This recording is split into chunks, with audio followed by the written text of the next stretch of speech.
So for today's video, mamimili tayo ng mga school supply. Dahil nga malapit na ang pasukan, medyo excited na nga sila dahil nga bibili na kami ng mga gagamitin nila. Eto nga at nakarating na kami dito. Medyo marami rin ngang tao. Hinayaan ko nga lang munang makapag-isip at mamili ang mga anak ko kung anong gusto nilang mga gamit. Yung sigurado na magagamit nila at mapapakinabangan nila. At yung siguradong pasok sa budget mga B. Di naman kasi tayo mayaman. Yun dapat kaya lang. Saka na tayo mamili ng mga mamahalin kapag mayaman na tayo. Aba, nagmamahalan na nga ang mga presyo nito mga notebook, papel, ballpen, lapis at mga kung ano-ano pa. Kaya kung ano lang ang mga kailangan nila sa school, yun lang ang dapat bilhin nila. Di pa nga sila tapos sa pamimili nila dahil pinag-iisipan pa nila kung ano pa mga bibili nila. Lalo na itong high school ko. Nakikipili nga rin itong maliit ko. Diyos ko, ano kayang hinahanap niya?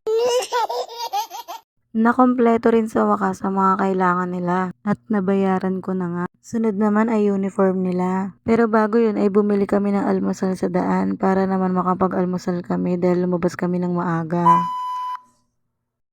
Nakabili na nga kami ng almusal dyan.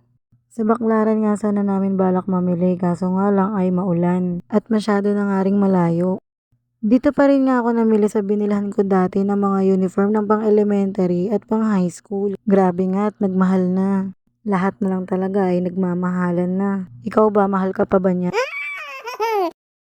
Namimili-mili pa nga ako dyan dahil nga naghahanap ako ng kasukat ni Nathaniel at eto nga isusukat sa kanya kung kakasya ba. At tiyaran, saktong-sakto naman sa kanya. Mabilis nga lang kasing lumaki si Nathaniel at mabilis tumangkad. Paano naman kasi kain ng kain? Sabi nga niya ay mama, masarap kayang kumain. Paano naman kasi ay kulang sa kanya ang 1 cup, 2 cup, 3 o 4 na kanin. Pagkatapos nga niya ay si kuya naman ang sinukatan. Sumakto kagad yung napili ni ate para sa kanya. Waiting na nga si Baby Yona dahil nagugutom na. At nang makauwi na nga kami ay nag-arrange na sila ng mga gamit. So paano hanggang dito na lang. Salamat sa panonood.